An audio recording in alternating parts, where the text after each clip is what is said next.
Comments made on the following paid commercial program are an expression of opinion only and should not be construed in any matter whatsoever as recommendations to buy or sell any financial instrument at any time. Welcome to the Money and Wealth Show. On the program this week, tax tips with David Ingram, money commercials, and our special guest, Harold Saunders.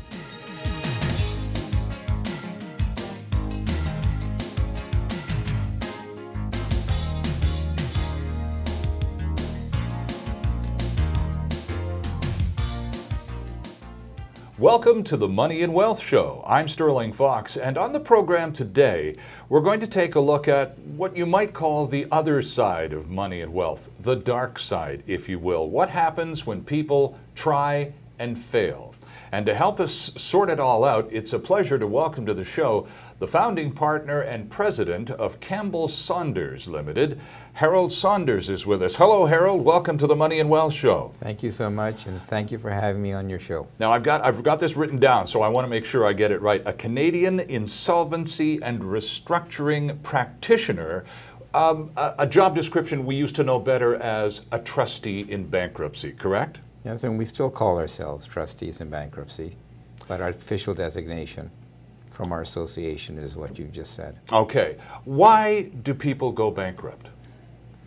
A myriad of reasons. Many of them, unfortunately, could have lost their jobs, are unable to work for health reasons. They had other various family issues that have required them to obtain credit, and they're just unable to repay. Overuse of credit, basically, because credit generally is easily to obtain. And they just go and use it and then realize they just can't meet their obligations when they come due. There are two types of bankruptcy. There's personal bankruptcy, and you've described some of the circumstances that lead individuals to that fate, if you will. And then there's corporate bankruptcy. Are there differences in the way the two are processed, or does a company essentially get treated as a person would?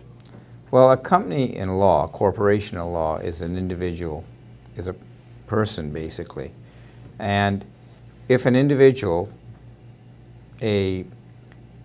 goes bankrupt, depending on the extent of their assets, is whether they're a summary administration bankruptcy or basically an ordinary bankruptcy. A corporation, if they ultimately go bankrupt, it's an ordinary bankruptcy that requires some more meetings and more obligations. But basically the reasons for ending up in financial difficulty is, they could have customers who have not paid them, manufacturing a wrong product, mismanagement, a myriad of reasons that can cause them financial difficulties. I suppose I should have asked you this question right off the top of the show. How's business? We're steady. British Columbia, at least from where I am in Richmond and Vancouver, I don't think they've gone through a recession, if you want to call it that, like they're having in central Canada. But there are problems out there, and we're seeing them. And as they develop, people, even in good times, are still coming to see us. Well, I was doing some homework for our chat today, Harold, and I saw that across Canada, personal bankruptcies are at an all-time high. And I would imagine some provinces or areas experiencing more of that than others. Perhaps BC doesn't lead the pack, but it's safe to assume there are a lot of people in our province who are having pretty serious financial difficulties. And for the most part, it's where they live. I mean, you have people living on Vancouver Island, you have people living up north or in the Okanagan area, the Kootenays. And our economies in the Vancouver area basically are a little bit different than they are in other parts of the province. Where we're doing the bulk of our work is in the greater Vancouver area. And we practice actually all over the province, but are able to. But there are problems out there. There are problems of, as you know, the slowdown in the construction industry that's caused issues. People who might have been employed on the construction projects leading up to the Olympics may be out of work now.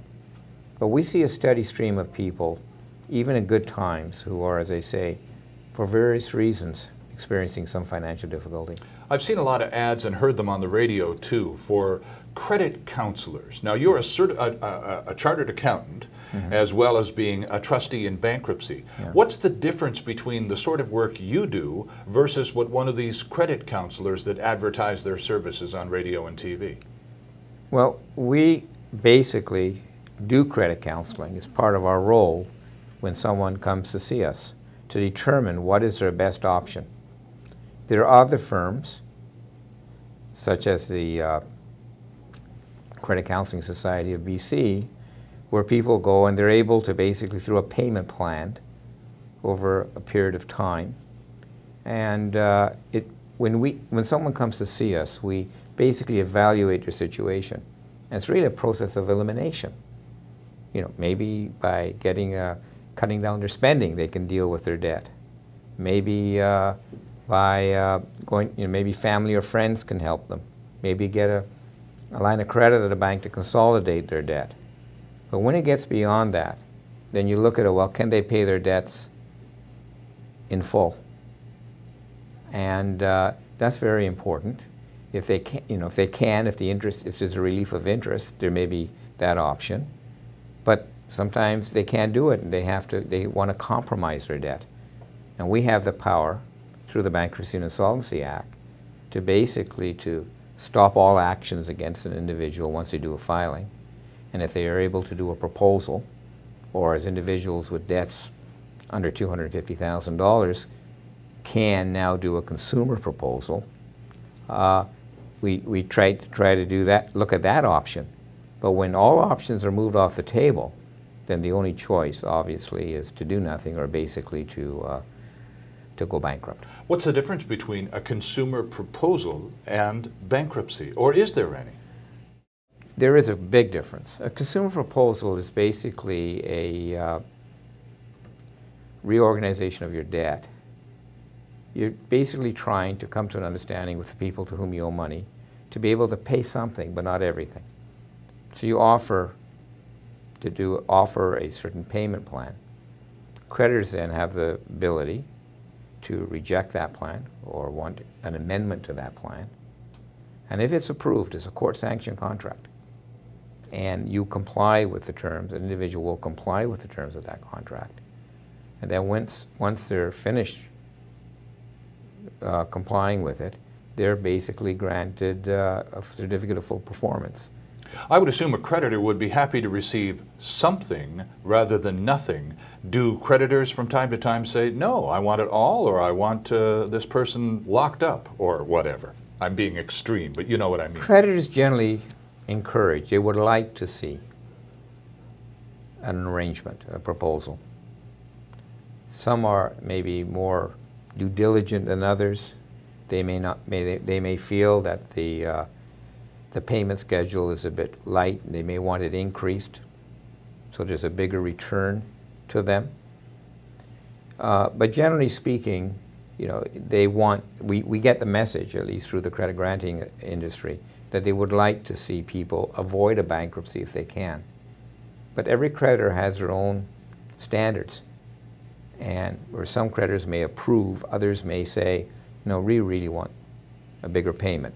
Now, if there may be issues, and we have a duty as a trustee to report that to them, that the debtor was a scoundrel, abused credit, whatever, creditors sometimes, and I've rarely seen it happen, say, look, we don't care. We just want them, let them go through the process.